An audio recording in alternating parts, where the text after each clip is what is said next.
Brett Veach does it again. Coming up on this edition of the Kansas City Chiefs Report, we will break down what Brett Veach did exactly here in NFL free agency. We'll tell you everything you need to know in just a bit. Tyler Jones here with you. Thanks for joining us, folks. Before we go any further in today's show, we are closing in on 70,000 subscribers on the channel, just a little over 125 away from reaching that next milestone. We will continue to cover free agency here on the channel with any additional signings, trades. We're talking draft and more, and we want you to be a part of our journey here on the Chiefs Report. Subscribe now. Stay up to date with the latest happenings on your favorite team throughout the entire offseason right here at the Kansas City Chiefs Report. Let's get to 70,000 today. Make it happen. Subscribe now for free, youtube.com/ChiefsTV. Brett Veach has done a fantastic job, and on today's show, we're going to go over my 5 favorite moves that Veach has made so far this offseason here in NFL free agency. And where we want to begin today is with the obvious one, franchise tagging Trey Smith and bringing him back. Trey Smith gets a 1-year, $23.4 million deal. And the way the stars align for all of this with Trey Smith, you go back to just before the free agency period opened at the scouting combine, and we got the news that the NFL was raising the salary cap significantly from what was initially expected. And I told you on this very show, I think that brought Trey Smith and Nick Bolton back into the fold, and that's exactly what happened. And the franchise tag, which seemed to be impossible as well, as it's very rare for guards to take the franchise tag. Well, it all worked out. $23.4 million. You'll gladly pay that for Trey Smith. This was a miracle, folks. And I don't say that lightly because we had heard reports even just a few weeks ago that the Chiefs had already kind of accepted their fate, that Trey Smith wasn't coming back, and yet they were able to find a way and get a deal done. And you look at Trey Smith, this is a guy that is playing his best football right now, coming off his first career Pro Bowl appearance, and is just now entering his prime years. You pair him up with Creed Humphrey there on the inside. You have 2 of the best interior linemen in all of football, and I have every reason to think that they're going to get a long-term deal done with Trey Smith as well. This was a fantastic job by Brett Veach, not to give up, to find a way to make it work. Now let's see them get a long-term deal done with Trey Smith to keep him in town for a long time. How would you grade Brett Veach's offseason so far? What do you guys think? It's our pinned comment today. You might get an ad break while the ad's playing. Get your votes in. Let us know what you think. A, B, C, D, or F. Weigh in and let us know in the comments section below.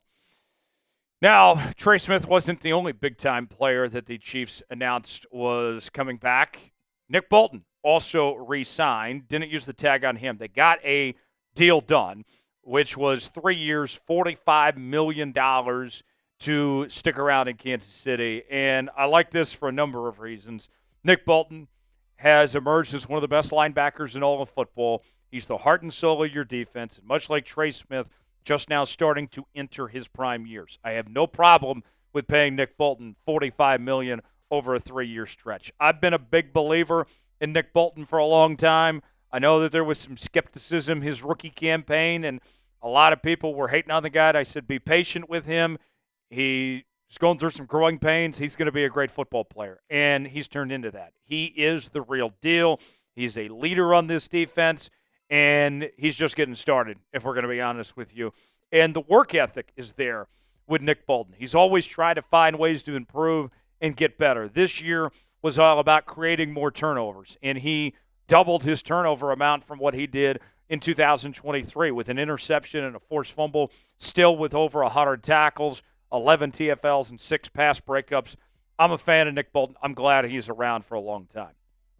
Then we go to number 3 on our countdown, and that is the restructuring of Patrick Mahomes and Chris Jones. Let's start with the Mahomes end of things in a moment, but let's talk about the financial numbers first. By restructuring both these guys, the Chiefs saved nearly $50 million in cap space.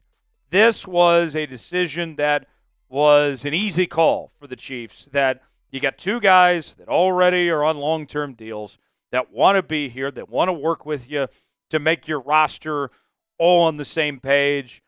It was a home run, and I'm so glad that all parties involved made this work, from Brett Veach to these players to their agents. Everybody was on the same page with the same common goal in mind to make this roster as good as possible.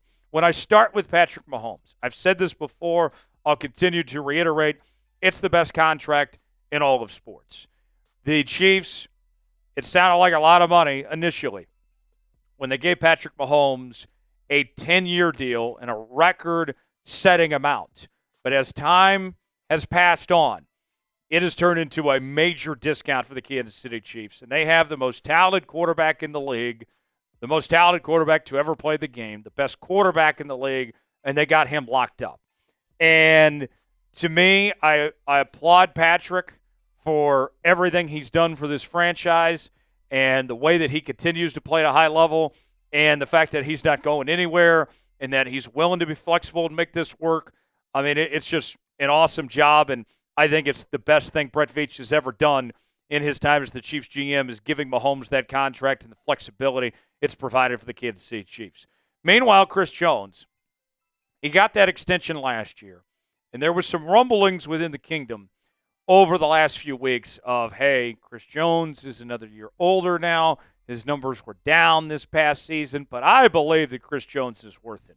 He did a lot of things, folks, that don't show up in the stat sheet. He was taking on a lot of double teams, and the pass rush around him had their struggles for the first half of this season. And you think about it, he had 5 sacks, 1 TFL, 20 QB hits, but his PFF grades were fantastic. He was an All-Pro. He was a Pro Bowler again. Chris Jones is not slowing down. And I'm glad he's around, and I appreciate him for working with the Chiefs to restructure and stick around for the foreseeable future. What was the Chiefs' best offseason move? What do you like of what the Chiefs have done so far to this point? If you had to pick one thing, what would it be and why? Weigh in that comment section and let us know. Chiefs Polos are on sale now for up to 50% off at chatsports.com/Chiefs Polos. Got the gray option, the red, the striped version. Up to 50% off at chatsports.com/Chiefs Polos is where you can get yours today. We also have other Chiefs merchandise available at that same link for you as well. Go check it out today. Chatsports.com/Chiefs Polos. The link is in the comments and the description of today's video. Up next, one of the, I think, more underrated signings in the NFL was the addition of Jaylon Moore, who is going to be your new starting left tackle in 2025. Moore gets a 2-year, $30 million deal. And on the surface level, it sounds like a lot of money for a guy that's never been a full-time starter. But all his grades in his fill-in work for Trent Williams last year in 5 games were really solid. And it was hard to find a weakness, as he was good in run blocking, good in pass blocking, didn't give up sacks, didn't get called for penalties. And if he can do that for 16, 17 games in a regular season and into the playoffs, then $15 million a year is going to look like a bargain, I think, if he lives up to it. To me, this was a sneaky good move on the part of the Kansas City Chiefs. And most people might not even realize how good of a move this was. And you think about how expensive that position is at the left tackle spot.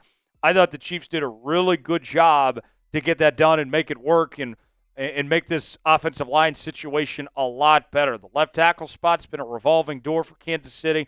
Now you get a guy that had an overall grade of 74.9, a pass block grade of 73.1, a run block grade of 70.1. I like Jaylon Moore, and I'm excited to see what he does with a full season in front of him. And still very young as well. To me, it made a lot of sense for the Chiefs to get that taken care of. Who do you want the Chiefs to sign next? We're far from over in all this, folks. There's plenty more ahead in the coming weeks, and we're going to cover it here on the channel. Comment your answer below of what you want the Chiefs to do. Who's the next player you'd like to see in KC? Let us know in the comments section. Last on my list is signing Kristian Fulton. The former LA Charger is going to provide some flexibility to this corner room. He's not old, and you got him for $10 million a year on a 2-year deal. I can live with that as well. That's not breaking the bank for that position. And now you have some real depth at this. Think about what the Chiefs can do now. You get a good zone corner in Kristian Fulton. You already have Trent McDuffie, an all-pro, all right? And then Jaylen Watson, prior to the injury, was playing fantastic, and it was nice to have him back for the playoffs. But you think about this, all right? Now, if you're the Chiefs, a lot of talk has been, okay, the Chiefs can now move McDuffie, if they want to, back to the nickel spot where he was better than what he was on the outside last year. Granted, he was still really good on the outside, but he was better, I thought personally, at the nickel back spot.